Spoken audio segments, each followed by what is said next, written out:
생존 우선순위 서바이벌 프라이어리티 2025년 12월 4일입니다. 구독, 좋아요 부탁드립니다. 오늘 편집 내용 드립니다.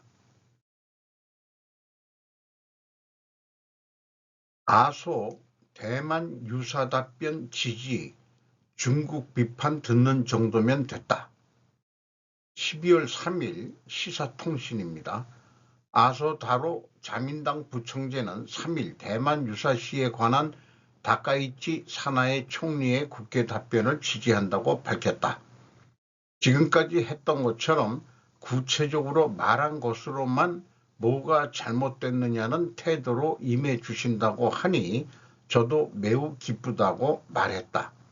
아소 씨는 중국으로부터 여러 가지 이야기를 듣고 있지만 말하는 정도로 딱 좋다라고 지적, 지금까지는 이것에 의해서 큰 문제로 발전하는 것도 아니다라고 인식을 나타냈다. 재미있는 표현이네요. 트럼프 미 대만 관계 강화법 서명, 대만 환영 중국 반발. 이선목 기자 조선미디어에서 12월 3일 도널드 트럼프 미국 대통령이 2일 현지 시각 대만과의 관계를 강화하는 법안에 서명했다. 블룸버그 대만 중앙통신사 등 외신에 따르면 트럼프 대통령은 이날 대만 보장 이행법에 서명했다.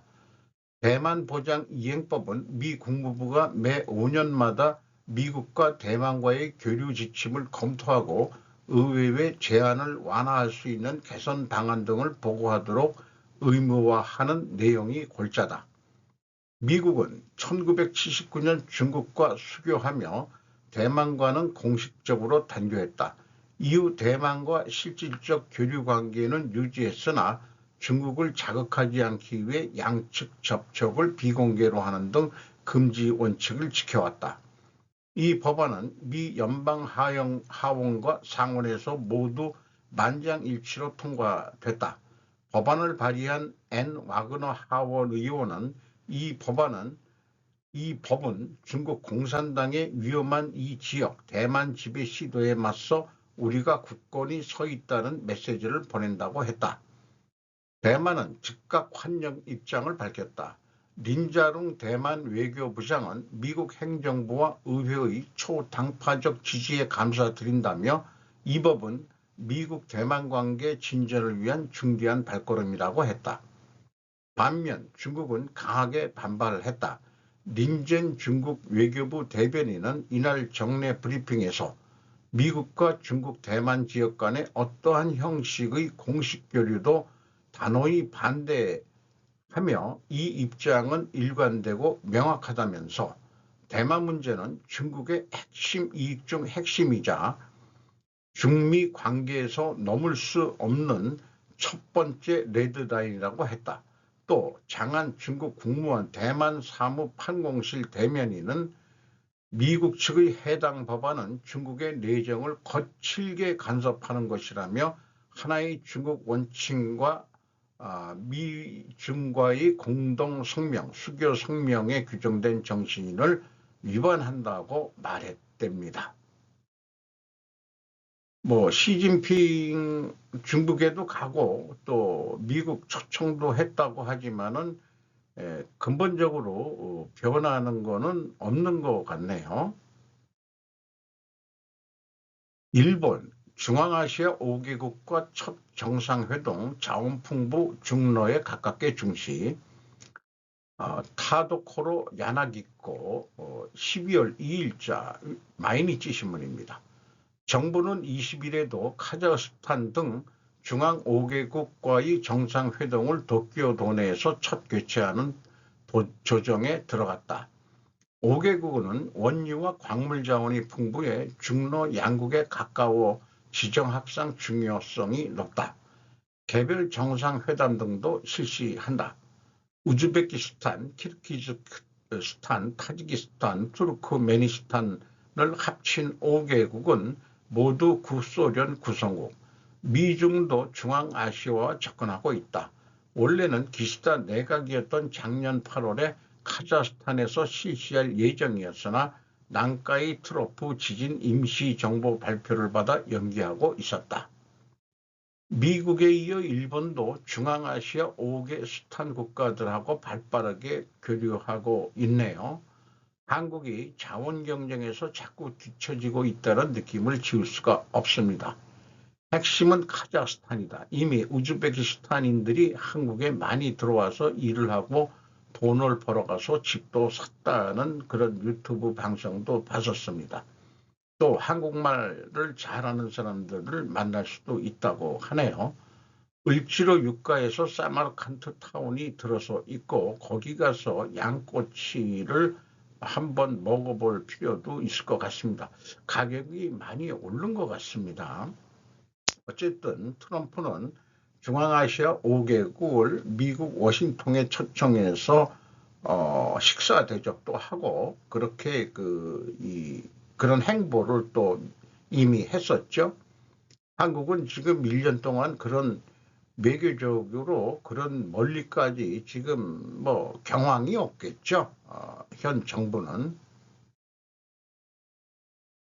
한국과 미국 핵딜 피터 자이안 12월 3일자 뉴스레터입니다.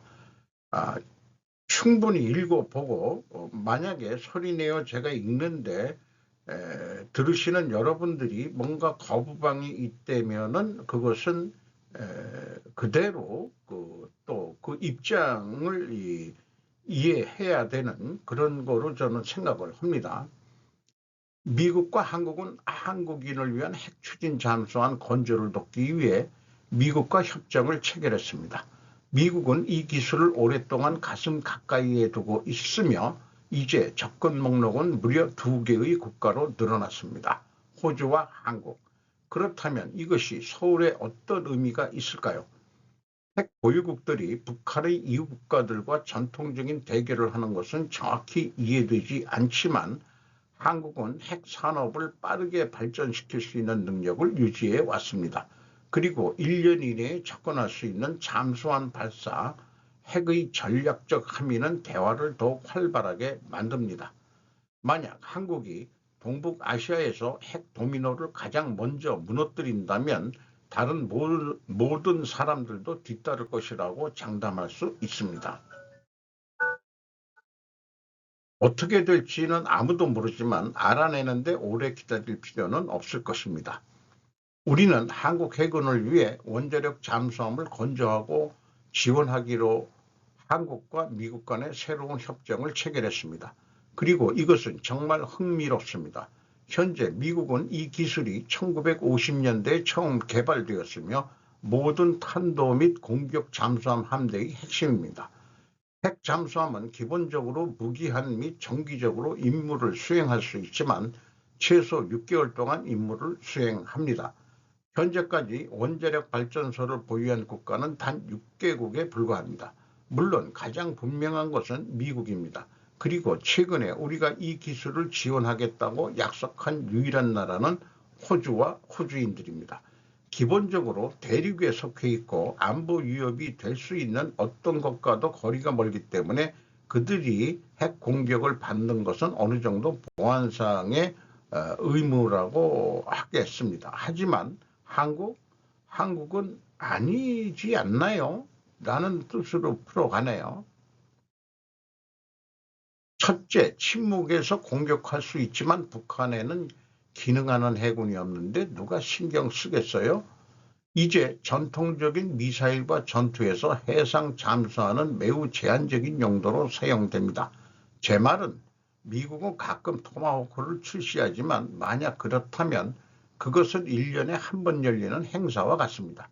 그리고 그것이 수학을 정말로 변화시킬 수 있는 것은 아닙니다. 메스라를 수학으로 번역을 했나요? 한국 분쟁에서 고려해야 할 점은 몇 년마다 실수로 무기급에 가까운 우라늄을 농축하는 것입니다. 그리고 나서 국제원자력기구 즉 핵기술을 규제해야 할 국제원자력위원회가 들어와 한국인들의 손목을 때립니다. 그들은 미안해 그건 우연이었어라고 말합니다. 기본적으로 지난 40년 동안 한국이 해온 일은 필요할 경우 몇 주 단위로 비교적 짧은 시간 내에 핵무기를 만들 수 있도록 하는 것입니다. 그리고 이제 만약 그들이 핵 추진 잠수함을 보유하게 된다면 비교적 짧은 시간, 아마도 1년 이내에 그 잠수함에 핵미사일을 탑재할 수 있을 것입니다.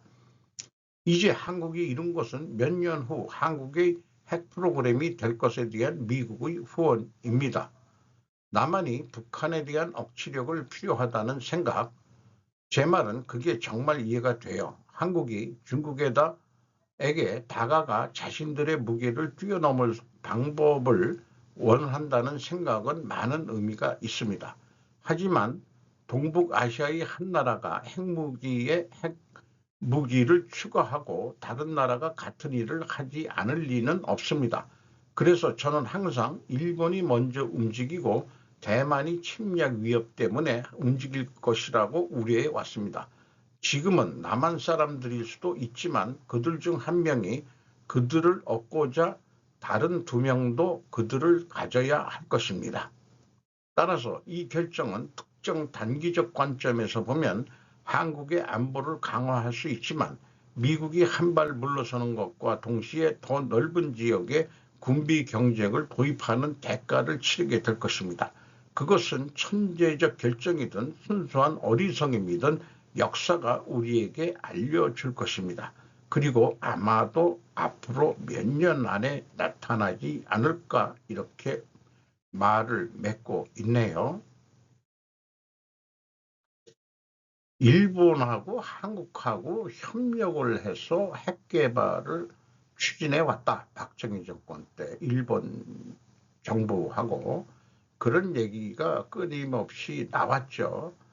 미국이 반대했었기 때문에 박정희 대통령이 제거됐다라는 거가 맞는 얘기일 것 같기도 하고요. 그러나 이제 시대가 변해서 한국이 전두환 때나 노태우 때도 계속 추진을 해왔다는 거로 아는데 노태우 때 비핵화 선언을 하면서 그때 반대급부적으로 한국 경제가 많이 발전을 했는데 지금 나오는 얘기는 오늘 뉴스에는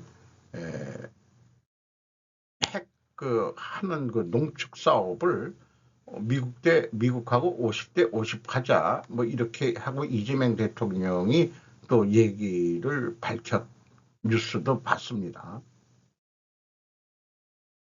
계엄 1년 1인터뷰에서 위기 상황에 내린 비상사태 선언.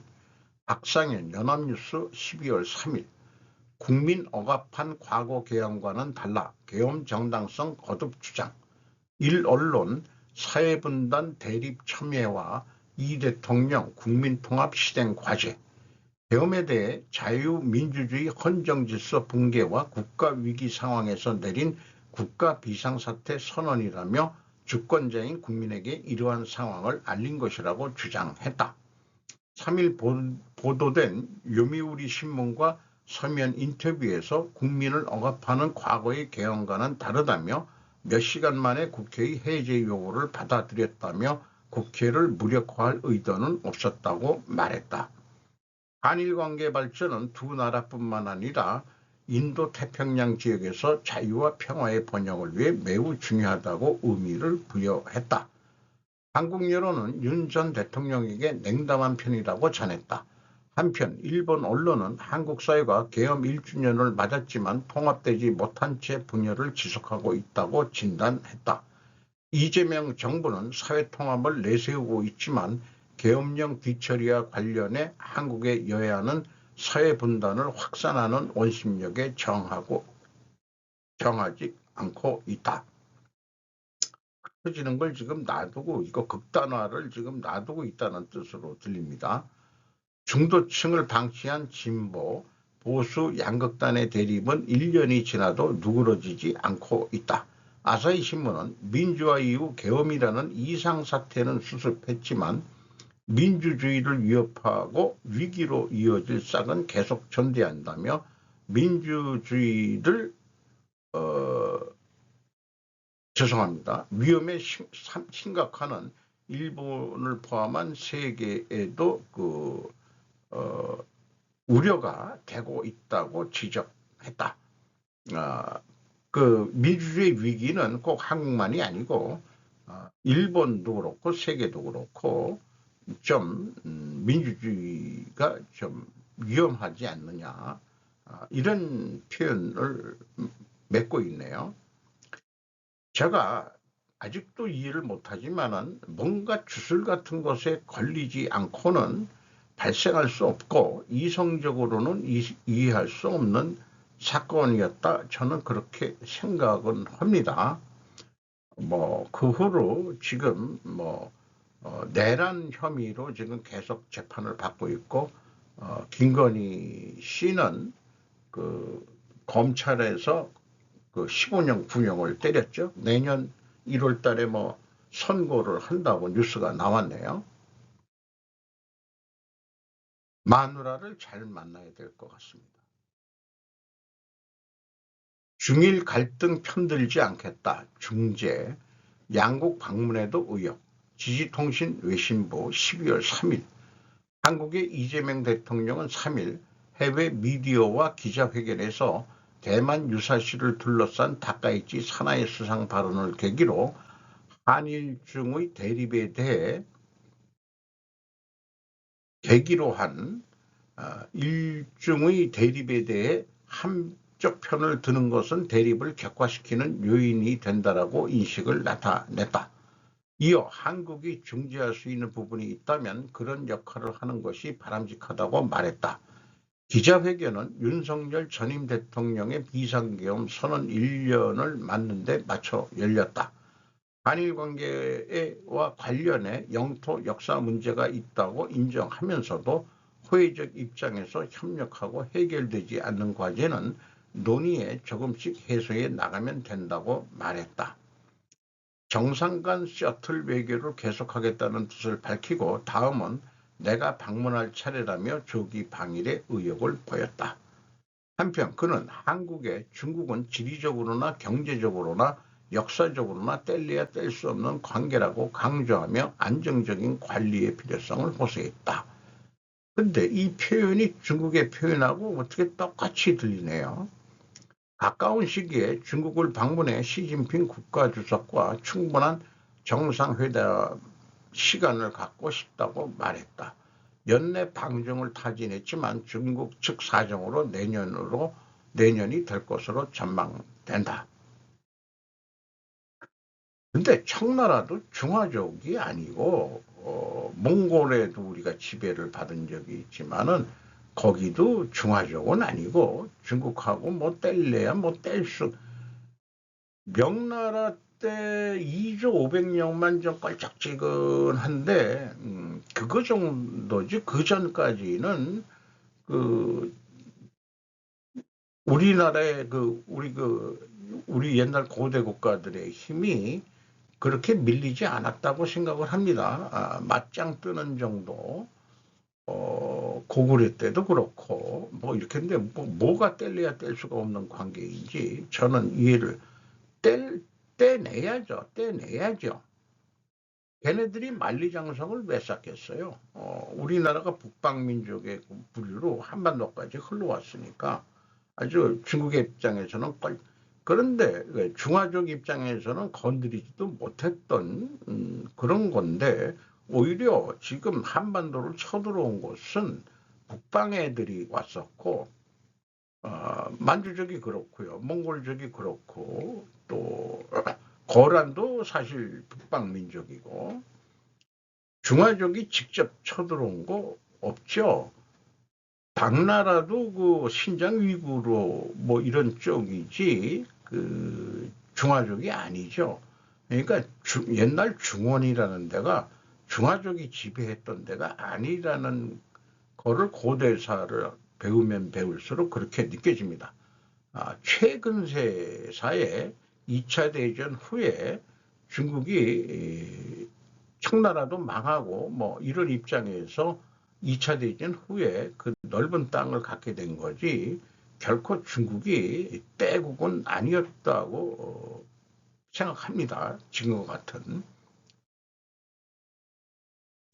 한국인 기대수명 83.7세 역대 최고, 건강하게 사는 기간은 주로. 기대수명 들면 뭐하나 한국인들 18년 동안 유병장수. 요거는 한국경제 제목입니다. 심서연 뉴스 1에서 12월 3일 지난해 출생자 기대수명 남 80.8세, 여 86.6세, 전년비 0.2년 올라갔다. 유병기간 제외 건강수명 남자 64.6년, 여자 66.4년 소폭 감소했다. 건강수명 시기는 짧아졌다? 수명은 늘었는데 그러면은 유병기간이 늘어나고 있다, 이런 얘기네요.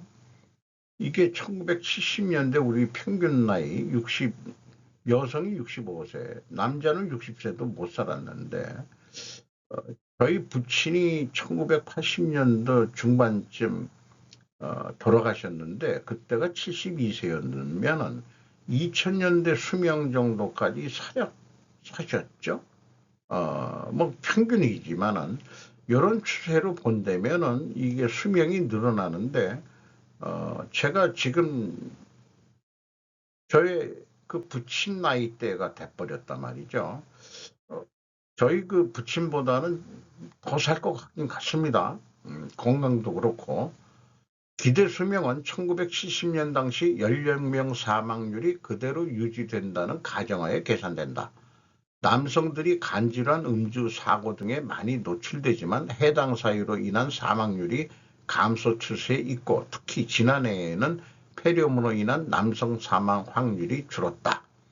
유병기간 제외 기대 수명, 건강 수명이 줄어든 것은 의료 서비스와 의료보험 확대 등으로 의료기관 접근성이 개선되면서 경미한 질환이라도 병원에 가는 경우가 늘어나기 때문이라며 의료 서비스 확대가 지표로는 건강수명 감소로 나타날 수 있다.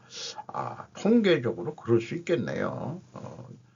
그 유병장수가 아니고 실질적으로 경미한 거.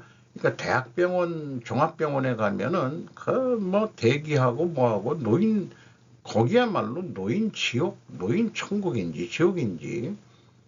허구한 날 거기 가면은 대기하는데 참 세월을 보내야 되게요. 의사하고 한 3분 정도 대화하는데 그 걸리는 시간이 뭐 그래도 예약을 해도 기다려야 되니까. 50대 초반 은퇴당하는 상황에서 30년 이상을 어떻게 생존해 갈 것이냐가 고령층 개개인이 힘들어하는 상황으로 저는 이해가 됩니다. 저는 그래서 무병장수 좋지만은 고령화의 저주로 것까지 생각이 들어가네요. 물론 경제적으로 안정이 된다면은 몰라도 그 소수가 되겠죠. 일반 고령층들이 참 그렇진 않을 겁니다. 대기업 내부거래 281조 원, 비상장사 비중 27.1%로 5년 새 2.7% 상승. 대기업 해외계열사 내부거래 515조, 국내 비해 1.83배, 상표권 거래 점검 유시스. 홍준표 기자가 매일신문에서 12월 3일입니다. 상위 10대 그룹 내부거래 193조 원으로 전체의 68.7% 차지. 총수일가 지분율 높을수록 내부거래 집중, 상표권 거래 급증. 한 10여 년 전부터 뭐 있지만은 이것은 다 읽기는 싫어져 버리고요. 눈으로는 읽었습니다만 소리내어 읽기는 좀 싫어지네요. 공정거래위원회의 존재가치를 맨날 낸다고 이런 통계를 내가지고 발표하는 것 같습니다. 여기에 이 내부거래 등의 전산 이런 것들이 있는데 전산 시스템은 제외시켜야 하는 것 아니냐. 계열 그 그룹들의 기업 안보를 위해서 남에게 맡길 수 있냐. 그거를 당연히 내부 거래가 당연한 거지. 그러니까 공정위도 뭐 좀 생각을 하고서 좀 해야 되는 거 아니냐. 이런 거를 꼭 경영권 승계와 연관될 가능성이 있다라는 그런 상관관계 정도, 인과관계를 얘기를 해야지 공정위 정도면은 그런 식으로 통계를 내가지고 의견을 발표하면은 총수 뭐 이런 얘기, 대기업, 재벌 이런 얘기에서 이런 거를 통해 가지고 좀 부정적 시각을 그 국민들한테 알리는 재벌 친화적인 기업들이 그 일반 국민과 친화적인 그런 이미지를 갖게 되는데 이런 뉴스들은 자꾸 국민들하고 멀어지게 하는 그런 정치성 있는 그런 통계일 것 같습니다. 공정위가 뭐 하는 일이 자기네들 존재 가치를 만들려고 그러는 건지. 한국 외환보유액 4,307억 달러 3년 3개월 만에 최고 수준. 연합뉴스 12월 3일입니다. 한국은행이 3일 발표한 자료에 따르면 11월 말 외환보유액은 4,306억 6천만 달러, 약 67조 1,600억 원 엔으로 전달보다 18억 4천만 달러 늘어 2022년 8월 4,364억 3천만 달러 이후 3년 3개월 만에 가장 높았다. 한국의 외환 보유액은 5월 말 약 5년 만에 가장 낮은 수준인 4,046억 달러까지 감소했다가 6월 말부터 6개월 연속 증가했다. 외환 보유액 증가에 대해 한은은 운영 수익과 금융기관 외화 예금이 늘었기 때문이라고 설명한다. 항목별로 보면 국채와 회사채 등 유가증권은 3,793억 5천만 달러로 13억 9천만 달러가 늘었다. 예금은 264억 3천만 달러로 4억 9천만 달러, 국제통화기금 특별인축권 SDR은 157억 4천만 달러로 2천만 달러 각각 증가했다.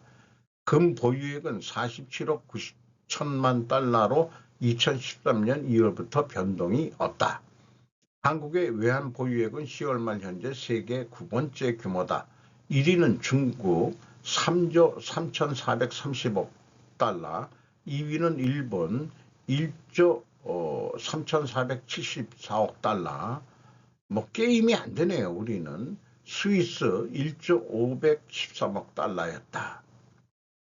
요 뉴스를 보니까 최근 우리가 환율, 원달러 환율이 올라가는 이유로 개미들의 미장 투자를 언급하고 한국 외환 보유고가 빠져나가니까 원화 가치가 떨어진다는 것이었는데 한은과 정부의 설명이 이게 맞지가 않는 거 아닌가? 그 일본하고 틀려가지고 좀 일본이 1조 3천이면 우리가 4천이면 한 일본이 3배 이상을 높게 가지고 있는데 그런 차이인지 어떤지는 모르지만은 뭔가 근본적인 이유가 있는데 이를 숨기고 있는 거 아니냐 이런 생각이 좀 들어가네요. 왜 환율이 계속 높게 올라가느냐. 그래서 저도 개인적으로 궁금해가지고 미국 원화 대 미국의 달러 보면은 이게 그 작년도 4월 1일은 1,486원까지 올라갔댔어요. 그리고 그 7월 6월 말에 1,354원까지 떨어다가 지금 계속 한 그 6개월 전까지 지금 계속 이렇게 오르고 있죠. 그리고 일본행도 우리나라와 비슷하게 우리보다 제일 먼저 떨어졌다가 계속해서 일본도 올라가고 있죠. 이게 무슨 거의 비슷한 패턴을 보이고 있고 앵화하고 일본 우리 백엔대 그 일본 원화하고의 비교는 지금 떨어졌던 게 아니 최고가 1018 원이었는데 지금 떨어진 건 943.76원. 우리 원화 가치가 이거는 상대적으로 우리가 또 올라간다는 얘기가 되죠. 그러네요. 한국 7월 초부터 다시 환율 상승, 일본 4월 중순부터 다시 환율 상승, 일본 대 한국 5월부터 앵화 약세가 앵화가 좀 되고 있죠. 우리가 일본 여행 가는 거는 싸게 갔다 올 수 있다는 얘기죠. 환율 상승의 근본 원인은 아마도 제 개인적인데 참 전문가가 아닌 사람이 개인적으로 느끼는 것은 대미 투자 압박 심리 아닐까. 달러가 줄어들 것이므로 선반영되고 있는 거 아닌가. 일본도 그렇고 우리도 그렇고. 아니면 무슨 이유가 있는지 전문가들이 왜 우리가 환율이 오르냐, 상승하느냐, 원화 가치가 왜 계속 떨어지느냐, 누가 좀 시원하게 설명해 줄 사람이 없네요. 깃토류 리튬굴이 다 있다. 남미 광물 게임 체인저 될까? 김태균 연합뉴스 12월 3일입니다. 미중 갈등의 핵심 광물 공급처로 부상, 부가가치 높이자 재정 가공 인프라 투자 활기. 요것도 읽는 것은 생략하겠습니다. 옛날에는 원자재 정도로 팔았는데 돈이 되니까 또 지금 상황에서는 남미에서 직접 재련 가공해가지고 제품으로 팔겠다. 그래서 돈을 더 벌겠다. 이런 얘기로 이해가 됩니다. 결말 부분에 트럼프 행정부가 브라질, 멕시코, 콜롬비아 등의 좌파 정부와 정치적 성향은 다르지만 자원 공급망을 확충하고 이 지역 경제를 발전시켜 미국으로 유입되는 불법 이민자의 수를 줄이는 등의 효과를 주목한다는 것이다. 직접 만드세요. 그러면 우리가 수입해 드릴게요. 그러면은 일자리가 생기니까 정치적 성향이 다르고 좌파 정부라고 하더라도 미국의 국익이 된다면은 거래를 한다는 얘기죠. 미국은. 그럼 요게 칠레산 동인 것 같습니다. 동인 것 같은데 글쎄 우리나라도 비철금속 재련해서 수출을 해먹고 살아야 되는데 자기네들이 직접 해가지고 하면은 또 이제 원재료도 칠레 같은 데서 우리도 많이 가져오는데 좀 걱정되네요. 거꾸로. 신생아의 15만행 트럼프 계좌 내년 7월부터 델 CEO는 약 1조엔 출연. 12월 3일 TV 아사히 뉴스입니다. 트럼프 대통령은 미국에서 태어나는 모든 어린이의 투자 계좌에 정부가 약 15만행을 출연하는 트럼프 계좌를 내년 7월 독립기념일부터 시작하겠다고 밝혔습니다. 트럼프 계좌는 올해 1월부터 3년 사이에 태어난 미국 시민의 자녀를 대상으로 죄송합니다. 정부가 1인당 $1,000, 약 15만 원을 출연하고 세금도 우대됩니다. 7월에 의회에서 가결한 대형 감세 법안에 포함되었습니다.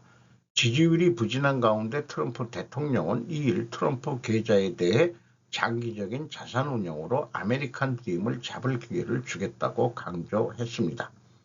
또 미국 컴퓨터 대기업 델 테크놀로지스의 마이클 델 CEO와 아내 수잔 씨는 트럼프 계좌를 지원하기 위해 미국 어린이 2,500만 명에 1인당 $250, 약 39,000행을 제공하겠다고 밝혔습니다. 총액이 1조엔 가까이 됩니다. 자녀를 상정한 투자 계좌를 둘러싸고 일본에서는 NISA 소액투자 비과세 제도의 대상을 18세 미만으로 넓히는 것이 검토되고 있습니다. 자기네 일본 것도 좀 소개를 하고 있네요. 그러니까 불법 이민 이런 거는 다 추방하고 그렇게 하고 돈을 아끼고 줄일 거는 줄이고 하지만은 인구를 위해서 새로 태어나는 애기에게 무조건 $1,000 준다. 15만 원이면 우리나라 돈은 또 한 150만 원인데 우리나라는 셋째 날 때 돈 주겠다고 한 게 있죠. 그런 게 또 있는 게 기억이 나네요. 트럼프 미 행정부 이스라엘 총리의 유연한 자세 요구 가자 평화 계획에 대한 트럼프 대통령 베네수엘라 이민자들의 귀환 재개 미 수일 만에 방침 철회 온두라스 전 대통령 석방, 마약 밀수, 트럼프 사면, 조직범죄 대책 협력 강화, 미 브라질 정상 전화 통화, 영토와 러시아 자산이 보전, 젤렌스키 평화한 대통령, 이런 제목으로 트럼프 2.0 이슈들을 시사통신은 리스트하고 있습니다. 악시오스에 의하면 네타냐후 씨는 할 수 있는 모든 것을 하고 있다고 대답했다. 트럼프 씨는 또 왜 이스라엘은 하마스 전투원을 투항시키는 것이 아니라 살해하고 있는지 질문. 네타냐후 씨는 무장하고 있어 위험하기 때문이라고 대답했다고 한다. 평화협정을 했긴 했는데 또 아직 완전히 끝난 게 아니죠. 가자가. 도시 건설과 천문학 상당히 2시간 동안에 진행된 거를 제가 고대사를 저도 관심이 있어가지고 이 천문 샤머니즘까지 소개하면서 쭉 진행이 된 건데요. 이것은 시간상 생략하기로 하고 화면만 스킵해서 넘어가는 거로 하고 필요하시면 화면을 정지해서 직접 소리내어 읽어보시면 좋지 않을까 추천드립니다.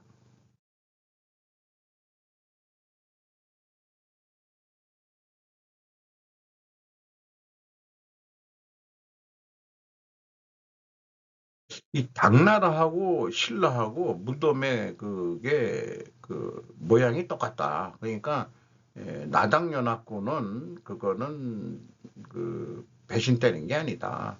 뭐 이런 얘기도 있습니다.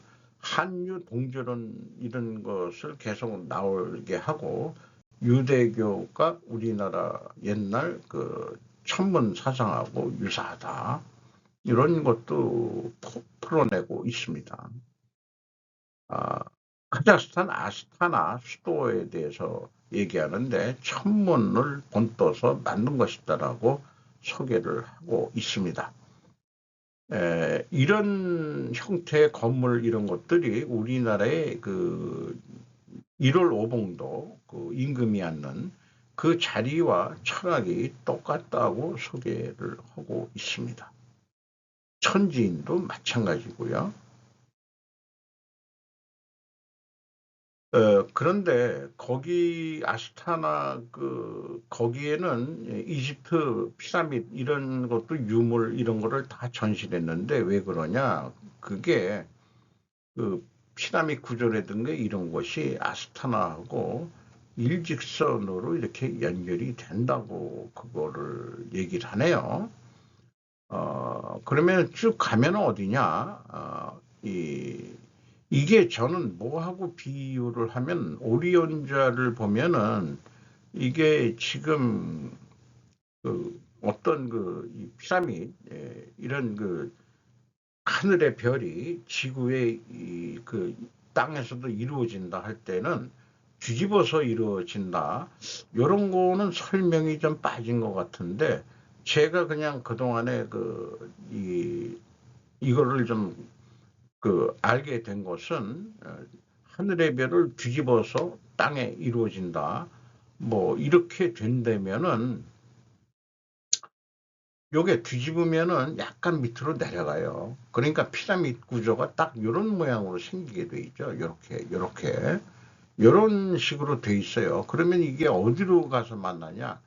우리나라 한반도 아닌가? 한반도 우리나라의 피라미드 상징을 하는 것들이 있는지 매우 궁금하네요. 어, 오늘도 좋은 하루 되시기 바랍니다.